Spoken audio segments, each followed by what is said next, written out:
Act as if Miyagino Stable simply does not exist, is how newly installed interim leader Coach Tamagaki describes his brief.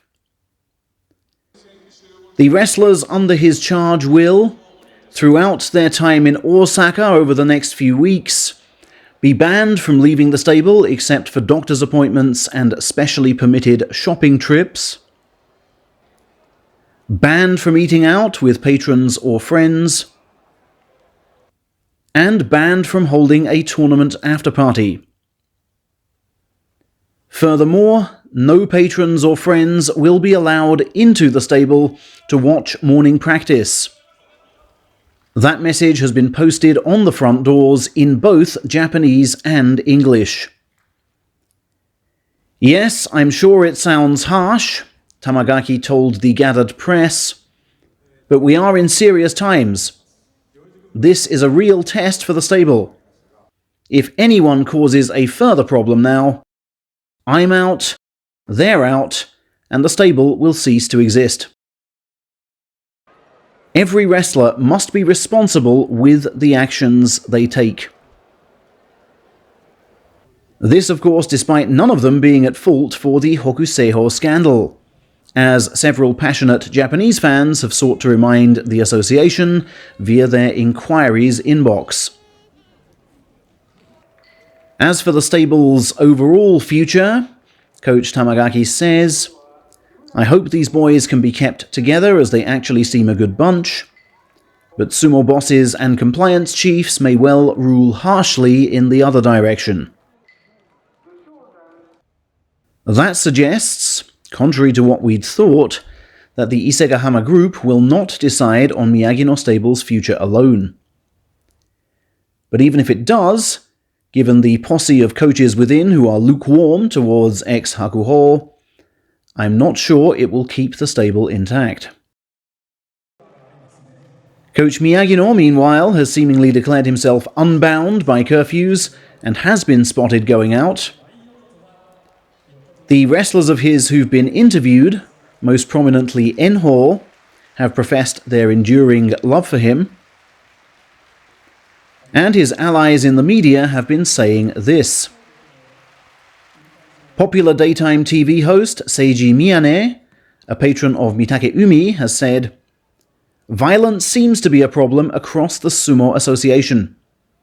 Rather than focus on just the one stable, should sumo not be asking itself if the stable system as a whole is even sustainable? Is not the only way to stop violence simply to not have wrestlers living together? Essayist Shizuka Wada is outraged at Miyagino's treatment and has highlighted several other scandals which did not result in the master's removal.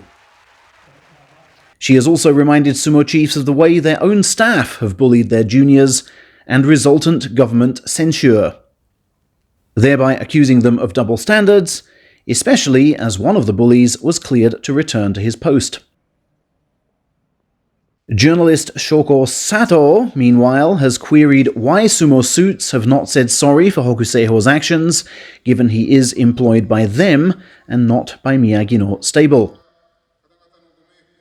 She reminds us that in corporate Japan, it is custom for top brass to at least acknowledge problems caused by their own employees. This affair will rumble for some time yet. Might court cases even ensue? Elsewhere, yes, elsewhere still exists, Terunofuji was asked for comment on Hokuseiho's exit this week. The Yokozuna duly replied, I feel it's a real shame. He looked out somewhat for Hokuseiho, we hear. Of the 4 Ozeki beneath him this time, Terunofuji said, somebody, join me on the top rank. If you feel you're not quite there yet, take a look at what you need to fix and get challenging again. The man most expected to answer that call is Ozeki Kirishima, who focused on muscle work today and will fight practice bouts again from tomorrow. He insists his build-up has gone to plan, and that he'll keep preparing as usual for his return to the stage, which brought him his first top-flight title last year.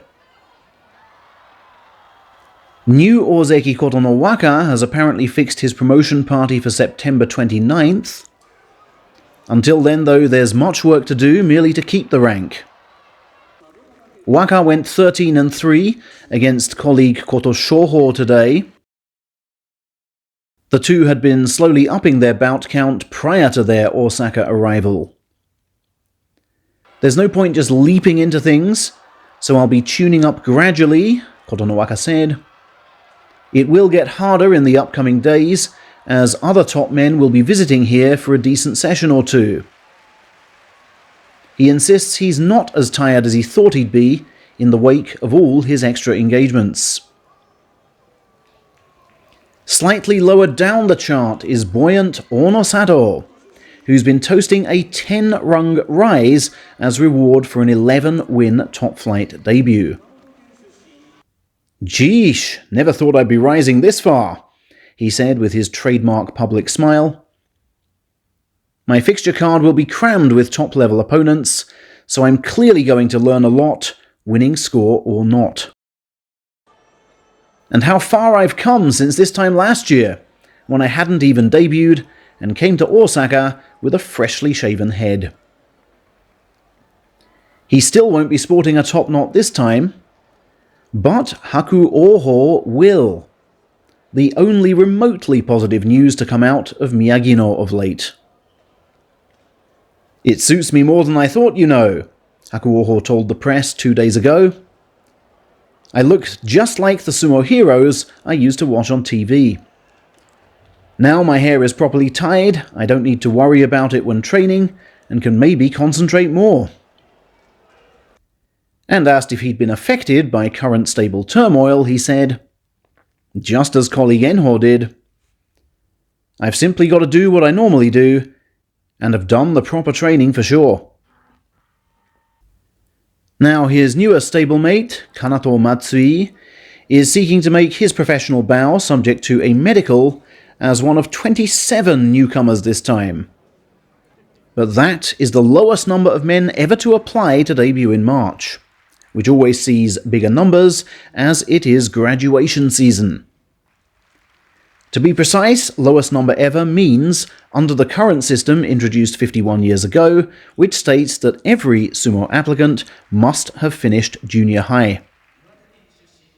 The record high number of new recruits came in 1992, just after teenager Taka Hanada took his maiden top-flight crown, prompting 160 men and boys to immediately sign up.